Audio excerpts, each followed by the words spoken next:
Bueno, buenos días. Vamos a continuar con lo que dejamos el día de ayer, a partir de lo que dejamos el día de ayer, que es el descenso o abatimiento del punto de congelación. Ayer veíamos precisamente estas propiedades coligativas y decíamos dentro de las propiedades coligativas están el incremento en el punto de ebullición, que es una de las primeras propiedades coligativas, y también decíamos algo que ya habíamos visto, es la disminución de la presión de vapor. Esto ya lo habíamos visto con la ley de Raoult. Y vimos también, voy en retroceso, lo que fueron las leyes de Fick. Decíamos que las leyes de Fick sobre todo se dirigen hacia lo que es la difusión. Y veíamos la primera ley, que es precisamente cómo se lleva a cabo esa difusión de un material, puede ser de un líquido en un líquido, donde se difunden precisamente esas partículas dentro del otro líquido. Y también veíamos la teoría de la doble película, en donde precisamente hay dos películas, una que es la del gas y la otra que es la del líquido. Y ya cercanos al punto al punto medio, tenemos a la interfase, ya cercanos a la interfase, tenemos precisamente dos capas que son laminares, y en esta zona es donde se lleva a cabo precisamente ese transporte de materia, es decir, las concentraciones que pueden ir de la fase líquida, de la fase gaseosa hacia la fase líquida, y podemos ver este gradiente de concentraciones, o puede ser también gradiente de presiones. Entonces, podemos ver precisamente esos cambios, esa difusión entre dos fases, una fase gaseosa, una fase líquida. Y yo les decía, esto también se aplica mucho cuando estamos hablando de microorganismos donde absorben, o sea, el oxígeno se difunde hacia a este mismo microorganismo, de tal manera que alrededor del microorganismo me están formando esas capas laminares por donde se está difundiendo el compuesto, podríamos decir un compuesto blanco, ¿no? Un compuesto que va a ir hacia el microorganismo. Muy bien, y ahora vamos a continuar precisamente con lo que es las propiedades coligativas, en donde tenemos el siguiente aspecto, que es el descenso o abatimiento del punto de congelación. ¿Cuándo estamos hablando de esto? Bueno, pues su nombre lo dice, ¿no? Cuando tenemos la mezcla del soluto en el disolvente y lo metemos al refrigerador, vamos a ver cómo el punto de congelación va a disminuir.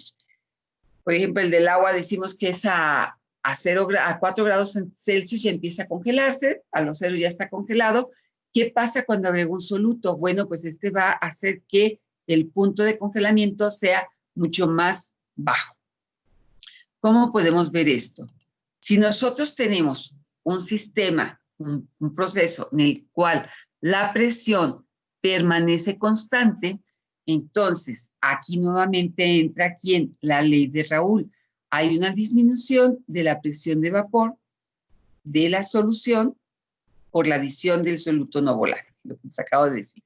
¿Cómo se ve esto gráficamente? Bueno, aquí yo tengo al solvente.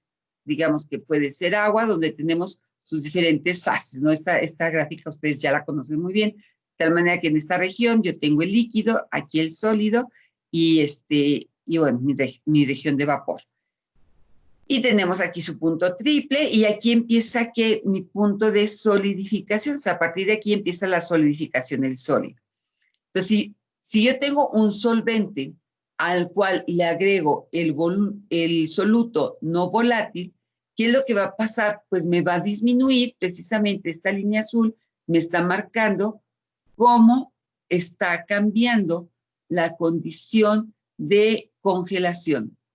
Entonces, quiere decir, por ejemplo, si tomamos esta misma presión de 1, ¿qué pasa si yo me voy a presión constante a 1? Bueno, si yo veo aquí tengo mi punto de ebullición y aquí tengo mi punto de solidificación. Decíamos, puede incrementar, si yo tengo más soluto, mi punto de ebullición, o en este caso, ¿cuál sería mi punto de congelación? Pues ya estaría aquí en una zona de congelamiento.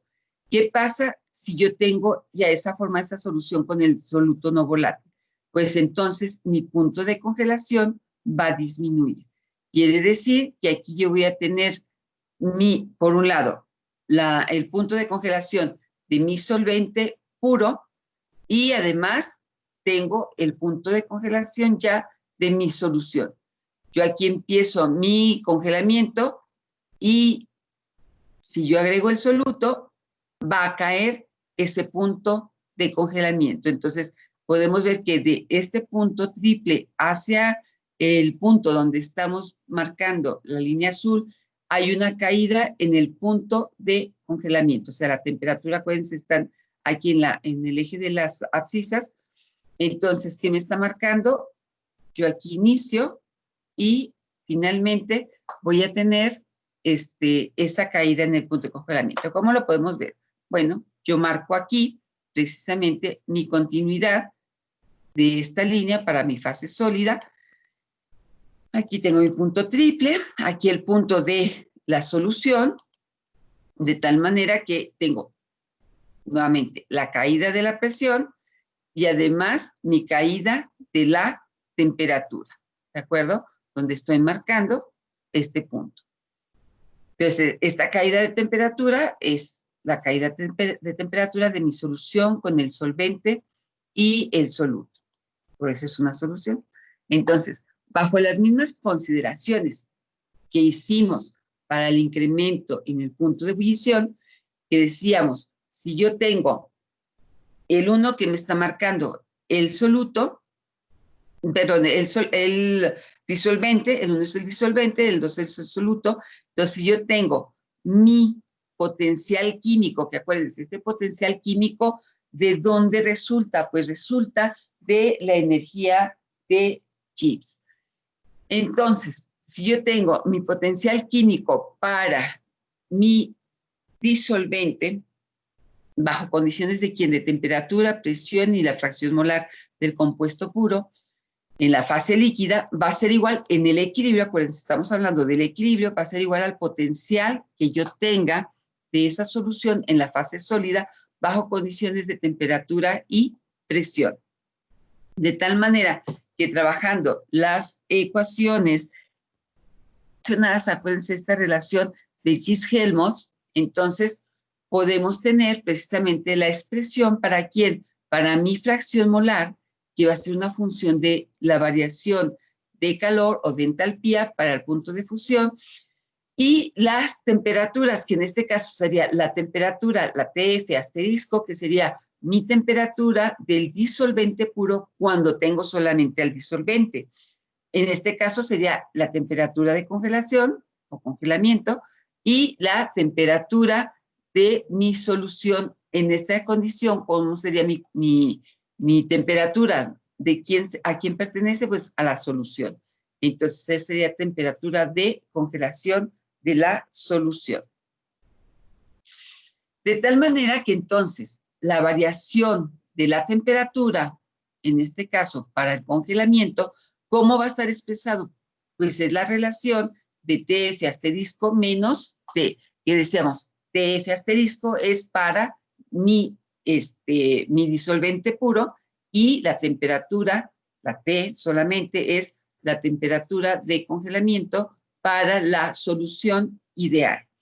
Entonces, de tal manera que esa variación en mi punto de congelación, o sea, aquí va a ser una caída en el punto de congelación, va a estar expresado por mi constante crioscópica y la masa del soluto, perdón, no, la molalidad del soluto.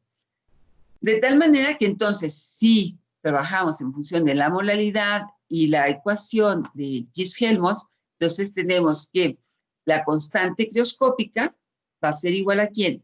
A la masa molar, o sea, al peso molecular de mi disolvente por R, porque estamos considerando una solución ideal, por ¿quién? La temperatura de mi disolvente puro, temperatura de congelación de el disolvente puro. Entonces, quiere decir que en mi parte superior tengo a mi disolvente puro. Y mi constante crioscópica es directamente proporcional a ¿quién? A la masa molar. Y ya lo hemos dicho, al igual que en el punto de ebullición, que la cantidad de soluto es muy importante y sobre todo cantidad de moléculas del soluto, sobre todo si tenemos compuestos que son ionizables, entonces quiere decir que yo tengo más partículas que un compuesto que no tiene cargas, ¿no? Entonces, esto es muy importante.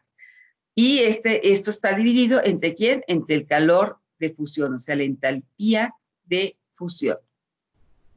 De tal manera entonces que si yo quiero conocer el peso molecular de mi soluto, pues yo lo puedo calcular a partir de esta ecuación, que deriva precisamente de las expresiones anteriores, donde tendría que la constante crioscópica, o como les dice aquí, también constante de descenso molar, va a ser igual a ¿quién? A la masa que debo de tener de mi soluto entre la masa del disolvente por el descenso en el punto de congelación. Acuérdense, delta TF es el descenso del punto de congelación.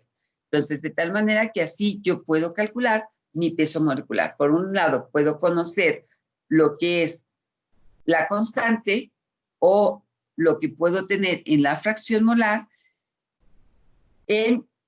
cuando estoy trabajando con puntos de congelamiento.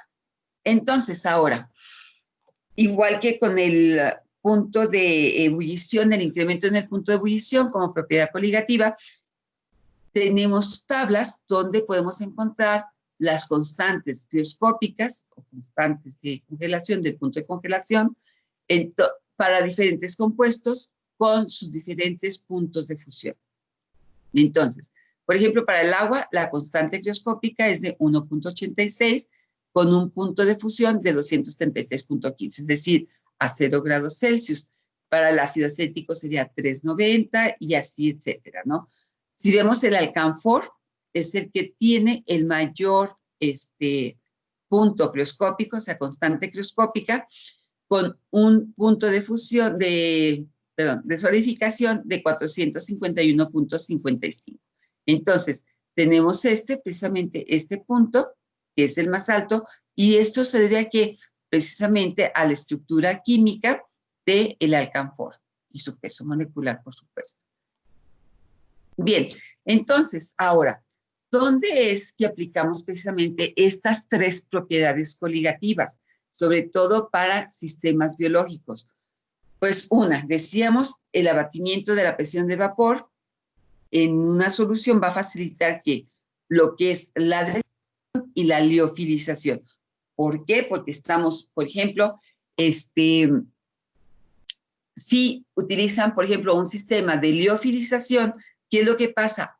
Lo que hacen es que congelan, precisamente aprovechando esta propiedad, congelan la muestra, extraen todo el agua y la muestra queda seca. O sea, el soluto ahí queda seco. Esto se usa mucho para conservar algunos microorganismos, de tal manera que liofilizan a altas presiones para poder extraer toda la cantidad de agua. O también para el mantenimiento de un nivel de humedad controlado, como les dice ahí. Entonces, estas propiedades son muy útiles en sistemas biológicos y son muy aplicados, son comúnmente aplicados. Muy bien, entonces, ahora, otra aplicación sería en la preparación de mezclas para anticongelantes. ¿Por qué? Porque precisamente se han dado cuenta, por ejemplo, en invierno, aquí no tenemos inviernos tan crudos, pero en lugares donde estén inviernos muy, muy crudos, ¿qué hacen? Bueno, adicionan por lo regular, si ustedes ven las botellas de anticongelante, ustedes van a ver en la parte posterior. Los ingredientes, ¿cuáles son? Pues sí, agua porque es disolvente y además adicionan o metanol o alcohol isopropílico, dependiendo del nivel en el que quieren abatir el punto de congelación. Entonces, ustedes pueden ver aún en los centros comerciales, leen las etiquetas de los ingredientes y van a encontrar precisamente que en los productos anticongelantes traen otros compuestos. ¿Para qué? Para abatir el punto de congelación, ¿no? Y como les decía aquí, bueno, ¿cómo se hace todo esto? Pues agregando solutos de bajo peso molecular al agua. Pues aquí lo tengo como el etanol diol o el etilenglicol para el caso de anticongelantes. También se usa metanol. Por eso es que en diciembre o ya acercándose las fechas de invierno, es bueno cambiar, si no tiene anticongelante en su coche, poner, y mucha gente pone agua, precisamente porque pues, así no pagan una cantidad extra, entonces usan agua directo, pero en temporada de invierno cambian a anticongelante, porque si no, pues dañan el motor, ¿no? Entonces, esta es una aplicación muy práctica, hay una aplicación sí muy práctica de lo que es las propiedades coligativas y sobre todo la disminución en el punto de congelación. ¿De acuerdo? No sé si tengan alguna pregunta hasta aquí o está todo claro. Bueno, si no hay preguntas, vamos a la última propiedad coligativa y es la presión osmótica. ¿Qué es la presión osmótica?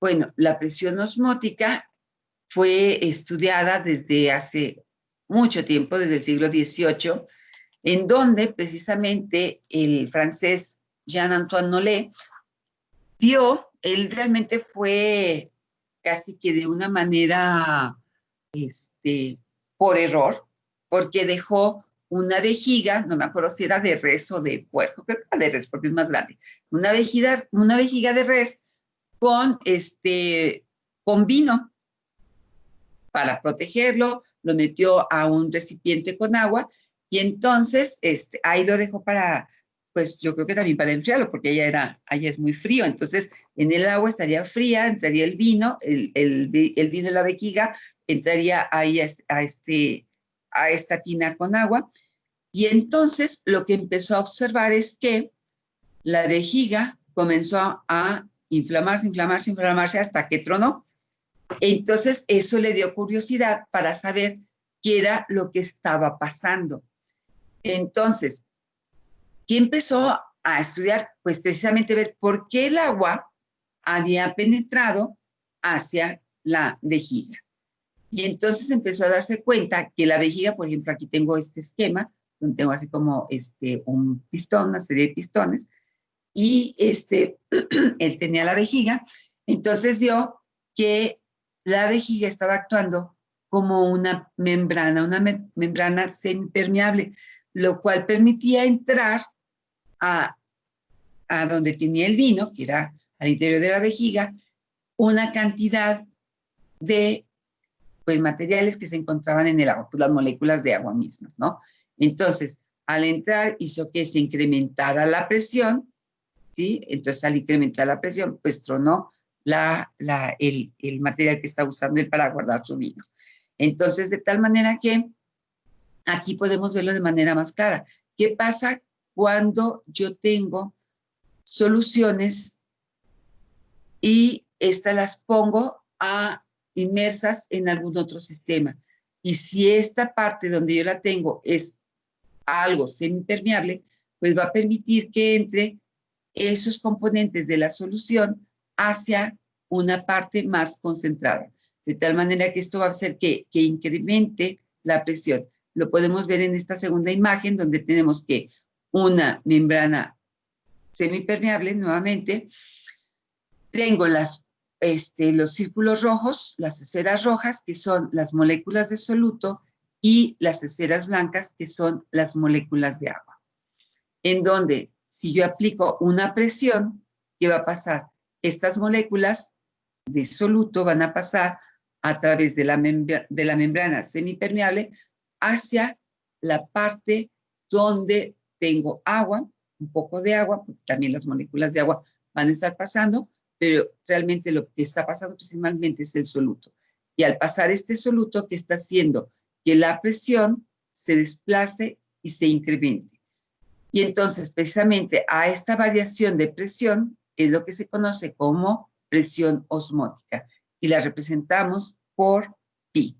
Entonces, pi va a ser mi presión osmótica y esta variación de presión que vemos aquí en la imagen de cómo cuando aplico presión pasa el soluto hacia la otra sección y esta incrementa la presión, que fue exactamente lo que pasó a Nollet, donde él aplicó, más bien no aplicó, sino que dejó su vino ahí al interior, las moléculas de agua pasaron, como podemos ver aquí, aquí yo tengo más moléculas de agua que en la otra sección, al pasar por la membrana, Y entonces, ¿qué pasó en este caso? En el caso de él, lo dejó mucho tiempo, pasó el agua y tronó su vejiga, es decir, incrementó su presión.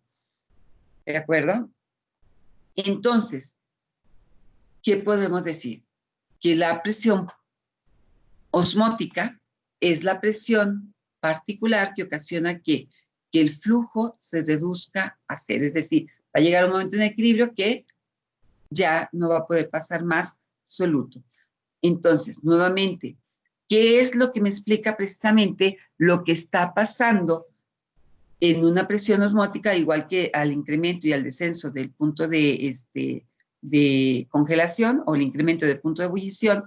Pues son las energías de Gibbs. Y las energías de Gibbs, que finalmente las llevamos hasta ¿quién? Hasta el potencial químico. Entonces, para la presión osmótica, tenemos que mi potencial químico va a ser una función de la temperatura, la presión, más ¿quién? La presión osmótica, o sea, la presión atmosférica más la presión osmótica, y mi fracción molar, de quién en este caso, nuevamente, del disolvente.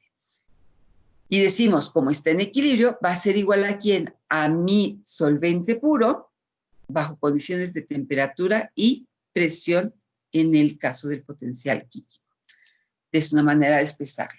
Entonces, de tal manera que considerando precisamente todas estas energías de Gibbs que me llevan a mi potencial químico, que nuevamente es mi fuerza conductora para que se lleve a cabo un proceso, entonces a partir de esto podemos tener lo que sería la presión osmótica de soluciones diluidas. Recuerden que estas propiedades coligativas, precisamente para poder trabajar con su condición de ideales, son soluciones diluidas.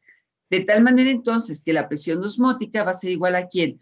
A la cantidad que yo tenga de soluto por la temperatura entre el volumen. Y si nosotros vemos la definición de el soluto entre el volumen, que va a ser moles o una cantidad, entre el volumen, que es una concentración. Entonces, N2 entre B se traduce en C, que es una concentración por la constante de los gases ideales, por la temperatura absoluta.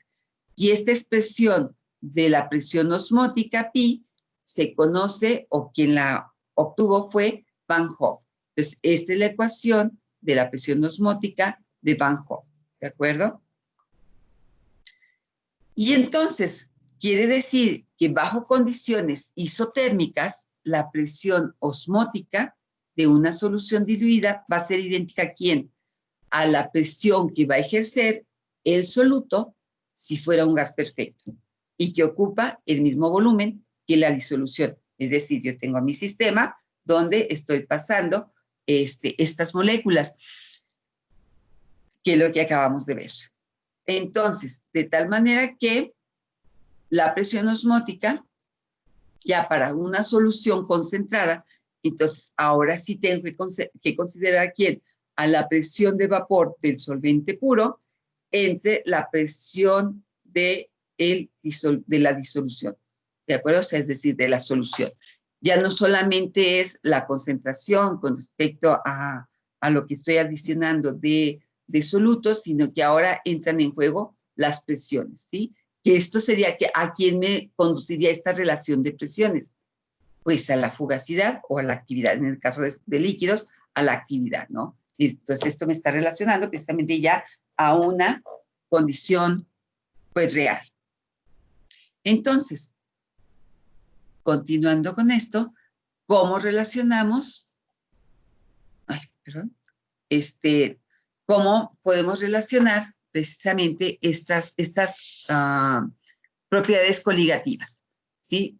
Ya vimos todas las propiedades coligativas, que son abatimiento del punto de presión, incremento del punto de ebullición, descenso del punto de congelación y la presión osmótica. Entonces, para aplicar, por ejemplo, en el caso de las propiedades coligativas, incremento del punto de ebullición y decremento del punto de congelación, ¿qué debemos cumplir?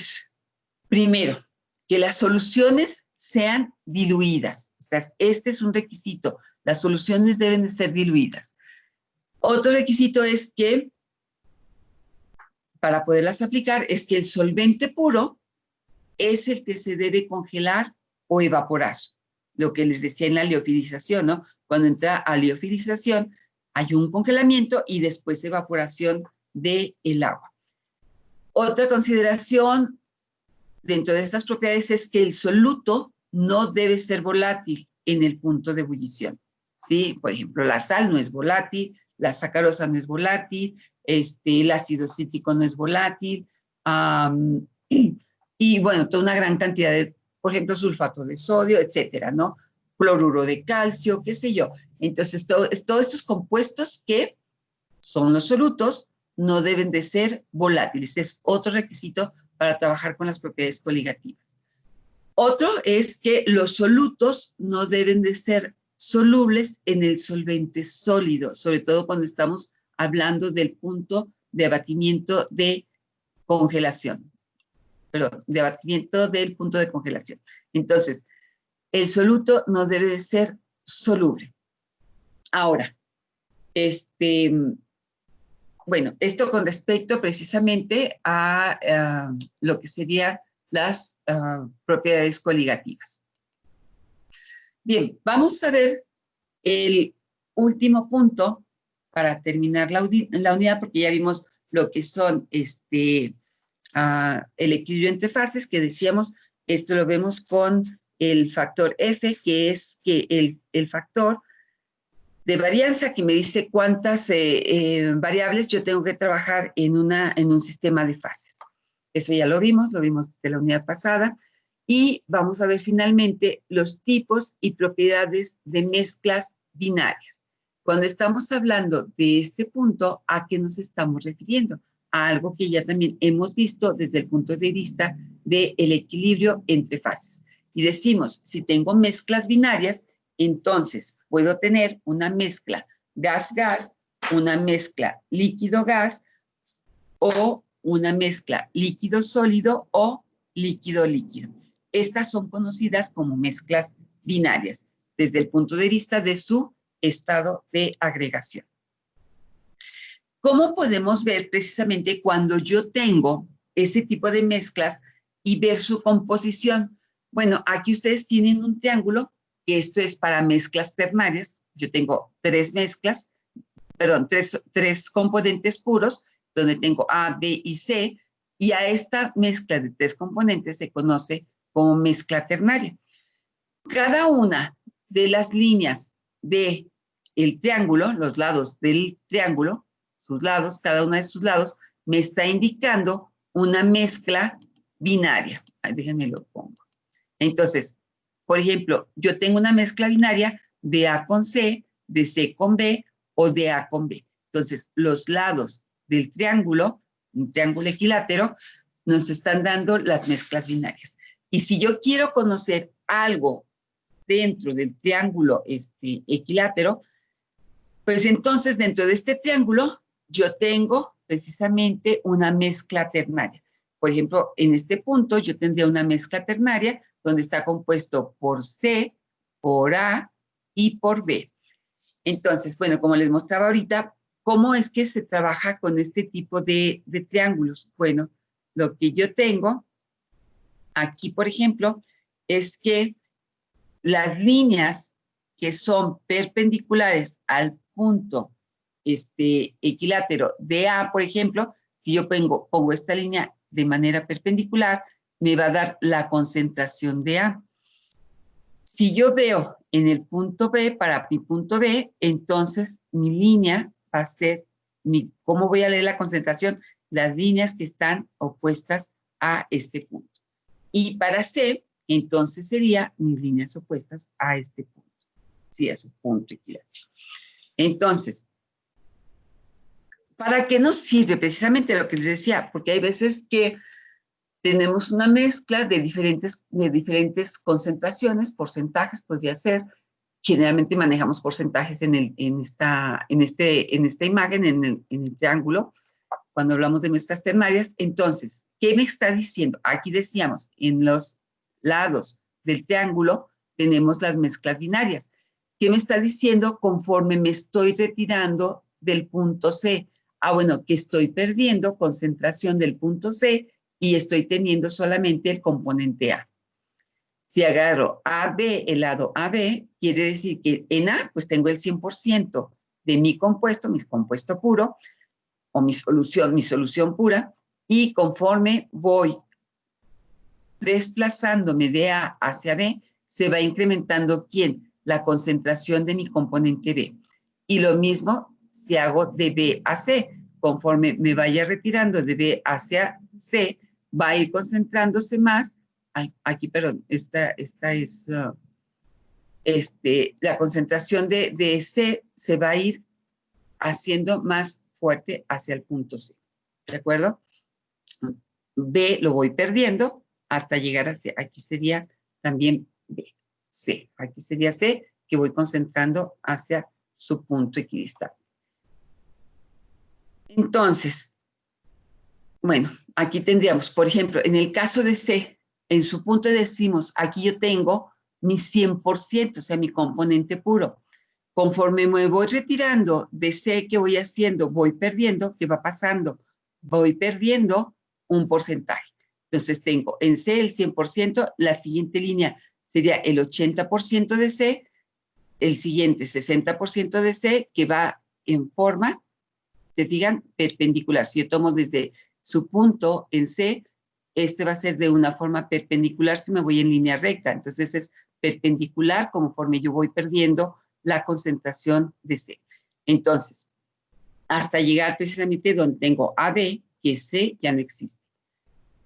¿Qué pasa para cuando estoy viendo en B? Yo en el punto B estoy teniendo el 100% y conforme se va retirando de este punto B, ¿qué va pasando? Voy perdiendo la concentración de ese compuesto puro y va a quedar al 80, al 60, al 40, al 20 y en la línea donde marca AC ya no tengo mi componente B.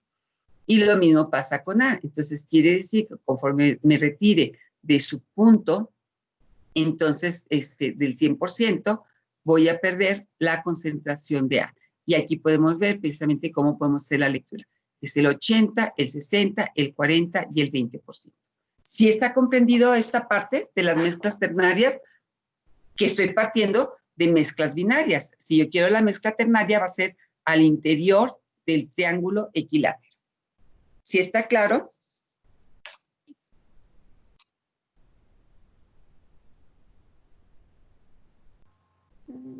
Sí, bueno, Sí. nada más tengo una duda. A ver. Bueno, sí entendí cómo se distribuye eso, pero también, o sea, ¿pueden ser más divisiones de las concentraciones? No, sí, claro. Sí, sí, sí. Porque Okay. de hecho estamos haciendo un ejercicio, sí, claro. O sea, aquí puede ser desde 10, desde 5. De hecho, aquí nada más las puse así un poco más ampliadas para que vean cómo se hace la lectura. Y en un momento dado, cómo se puede encontrar la concentración en una mezcla binaria o en una mezcla ternaria, es decir, de 3 componentes. Entonces aquí solamente para que lo vean, pero en los triángulos que uno trabaja, claro que aquí tienes hasta cantidades de unidad, de 1, 2, 3, 4 y así. Sí, no, este es así en forma muy, muy ampliada, para que precisamente conozcan cómo funciona. ¿De acuerdo? Sí. Entonces, eso sería con respecto a este triángulo, que se utiliza precisamente para este tipo de, les digo, de mezclas ternarias. Entonces, si no hay otra pregunta, vamos a ver. Cuando estamos hablando, pues, de mezclas ternarias, quiere decir que tenemos 3 componentes y, por lo tanto, nosotros tenemos que saber cuántas variables independientes tendremos. ¿Qué vamos a hacer aquí? Pues aquí vamos a aplicar a quién nuevamente, algo que ya conocemos, que es quién, la regla de las fases. Es decir, la regla de las fases F, que es mi factor de varianza, me va a decir cuántas variables yo debo de manejar de manera independiente. Por ejemplo, si yo tengo 3 fases, ¿quién es 3? Pues pi, ¿no? Entonces, pi son 3 fases. O puede ser una fase, ¿sí? ¿Con cuántos componentes? Los componentes, ¿quiénes son? N. Entonces puedo tener 3 componentes, una sola fase, de tal manera que, ¿cuánto me daría? Bueno, pues sería, yo haría la suma de esta proporción, y entonces tendría 2 más 3, 5, menos 1, 4. Quiere decir que debo de tener, ¿cuántas variables independientes? 4, ¿sí? Para poder resolver este problema. Entonces, aquí es donde precisamente aplicamos esa regla de las fases. ¿De acuerdo? Bueno, aquí precisamente les muestro un diagrama triangular, precisamente de mezclas ternarias, y cómo se va marcando. Precisamente aquí tenemos que las concentraciones del componente que yo tenga marcado como 1, que aquí en este caso tenemos ciclohexano, etanol y agua. Entonces tenemos mezclas, por ejemplo, aquí mi mezcla bifásica, binaria. Mi mezcla binaria sería ¿quién? Pues sería ciclohexano, porque aquí sería del ciclohexano con agua. O puede ser ciclohexano con etanol. Y entonces, yo puedo determinar qué concentración en un momento dado, si yo los mezclo los 3, entonces yo puedo determinar en la parte central de este triángulo cuál sería la composición de cada uno. Y se fijan, aquí ya tiene datos, aquí va de 0 a 1, no de 0 a 100%. O sea, aquí iría como que, como fracción molar. Entonces tendríamos 0.10, 0.15, 0.20, 25, etcétera, ¿no? Y aquí tenemos precisamente las diferentes mezclas que tenemos en este caso de tipo binario. Bien, entonces, relacionado con las soluciones, ¿qué podemos decir? Bueno, las soluciones están en función de las leyes de difusión, en función de las caídas de presión que se manejan con quién, con la ley de Raoult, que hemos visto anteriormente, además de quién, de la disolución de gases en líquidos, que lo vemos con la ley de Henry, la ley de Raoult, caídas de presión, y la ley de Fick para la difusión, sea de un sistema monocapa, de una capa, o puede ser de doble capa. ¿Qué propiedades están entrando ahí y qué energías están en juego en este tipo de leyes? Sobre todo si hablamos de propiedades coligativas. Pues tenemos que entrar en juego las energías de Gibbs y la energía de Helmholtz. Y esto se manifiesta ¿con quién? Con el potencial químico que decimos que es nuestra fuerza conductora para poder llevarse a cabo un proceso que está muy relacionado con mi energía de Gibbs. Y la energía de Helmholtz, pues lo vimos para lo que es el abatimiento del punto de congelación y el incremento del punto de ebullición.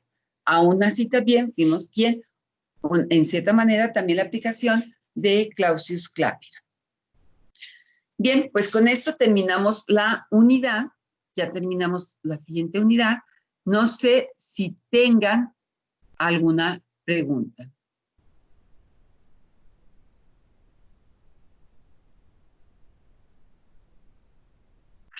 ¿Alguna duda sobre la unidad?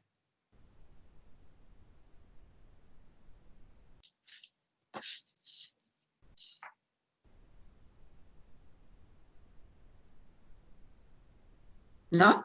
Maestra, yo respecto a los gráficos, ahorita los que vimos de las mezclas ternarias, ¿los vamos a interpretar nosotros? No, los van a construir. Ah, ok. Sí, no, ustedes lo van a hacer. Ahorita les voy a poner un ejemplo de una mezcla ternaria. Nada más déjenme me paso a la mezcla ternaria, porque esto ya lo vimos.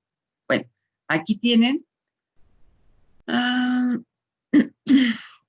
cómo identificar. Sí, espérenme, déjenme veo cómo lo arreglé.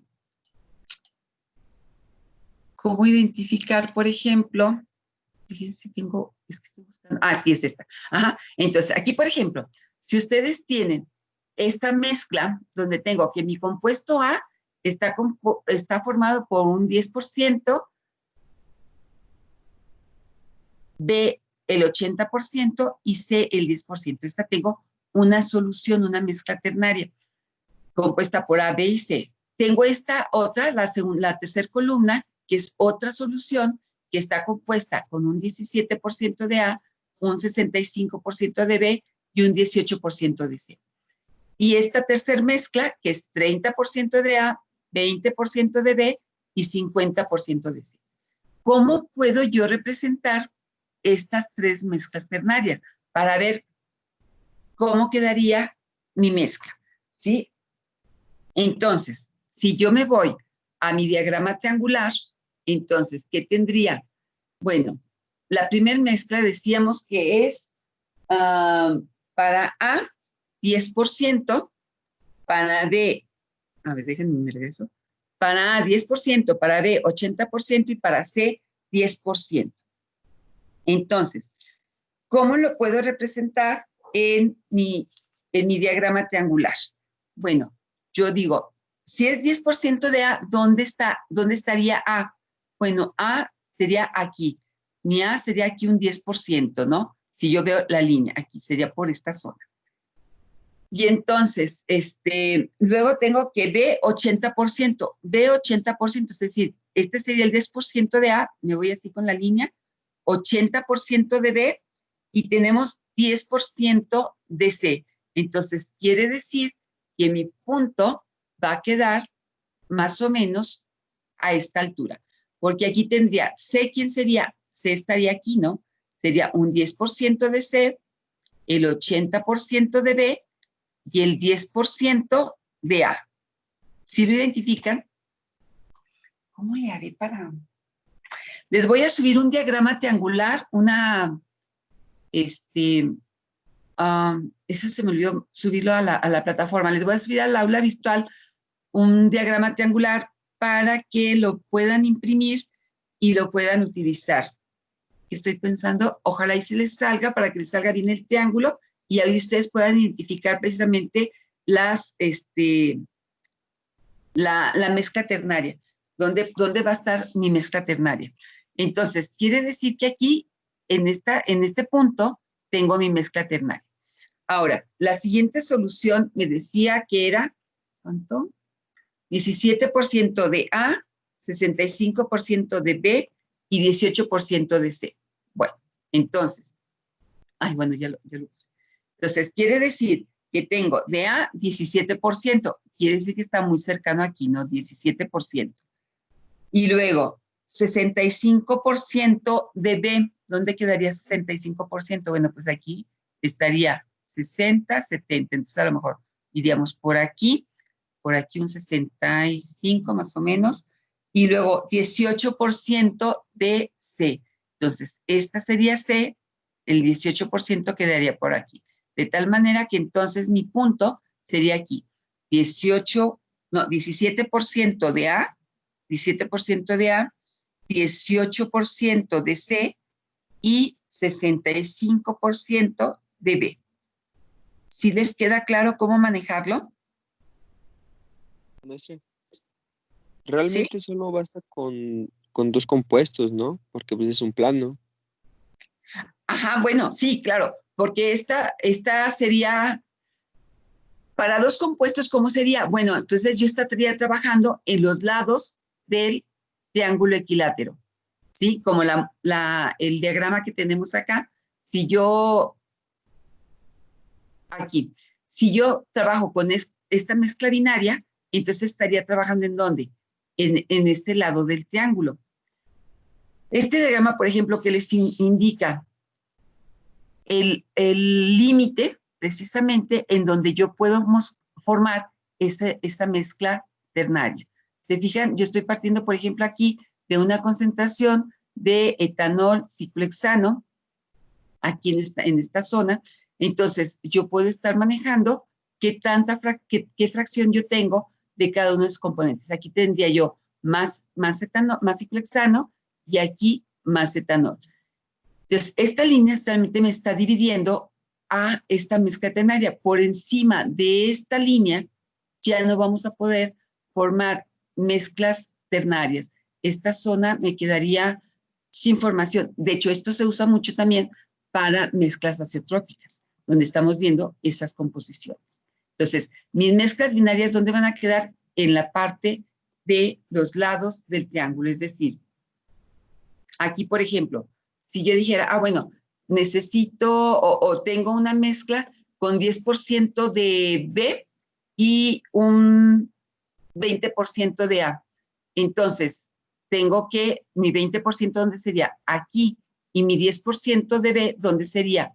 Por aquí así. Entonces, quiere decir que mi punto va a quedar en esta zona, ¿sí? Donde me está marcando A y a B. ¿De acuerdo? Entonces, para eso me sirve este triángulo. Sobre todo cuando tenemos mezclas que no son tan fáciles de visualizar desde el punto de vista de un cálculo directo. Entonces, de aquí podemos empezar a trabajar diferentes formas con mi punto de convergencia de estos tres componentes. ¿Sí? Y generalmente son para líquidos que son parcialmente miscibles.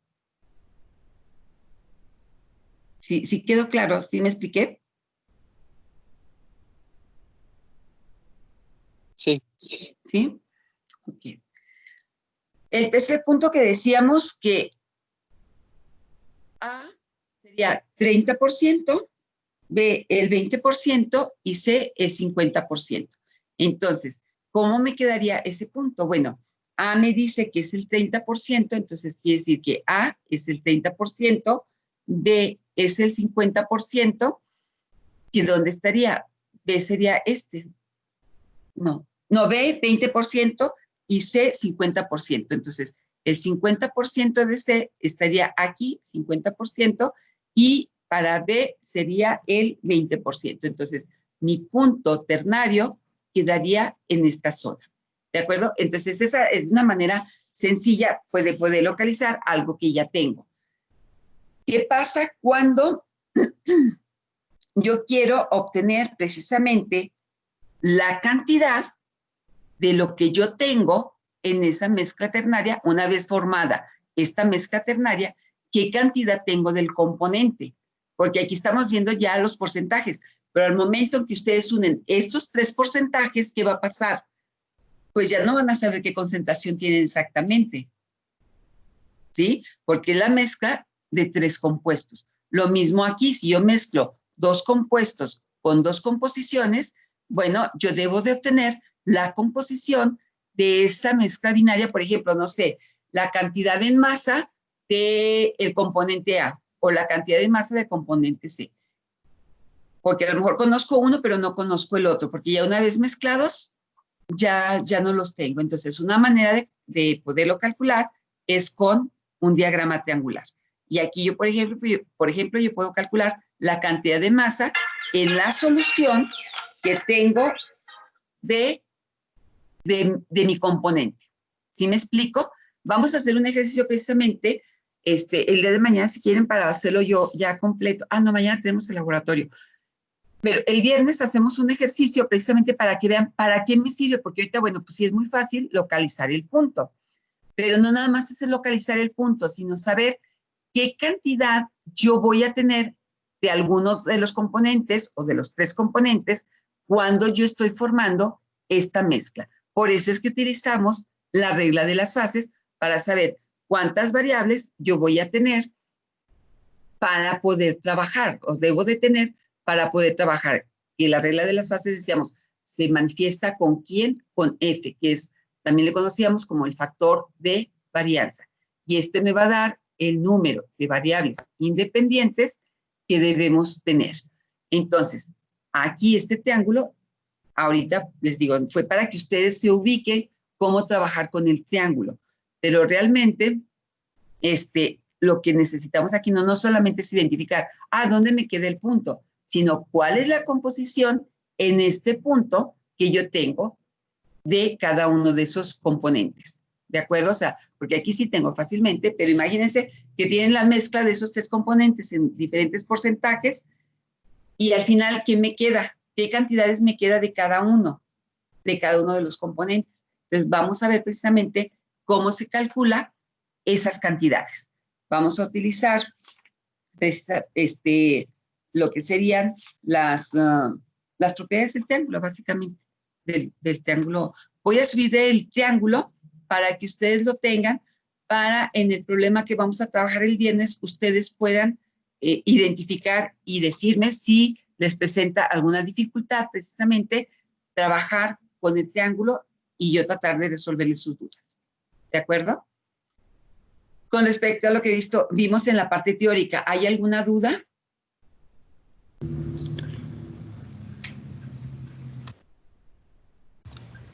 Sí, yo tengo una duda.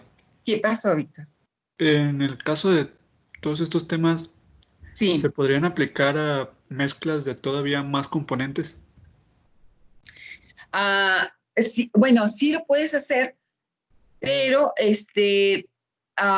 ya algunas ya no lo puedes trabajar tanto en un triángulo, ya tendrías que hacer otro tipo de cálculo. Aquí solamente es para mezclas ternarias, pero sí, sí se puede hacer, ¿eh? Pero se usa otro tipo de cálculo, ya no usando el triángulo. Pero se puede, claro que sí, sí se puede. Sí se puede, pero no usando este diagrama, porque este diagrama es solamente para mezclas ternarias. Y es una manera sencilla de calcular. Ya con el caso de más mezclas, de multicomponentes, de más de 3 componentes, entonces tenemos que trabajar ya ahora sí con álgebra, porque son ecuaciones algebraicas donde vas a manejar concentraciones y cantidades. Pero para ternarias, los triángulos es la forma más sencilla. Gracias. De nada. ¿Alguna otra pregunta? ¿Duda?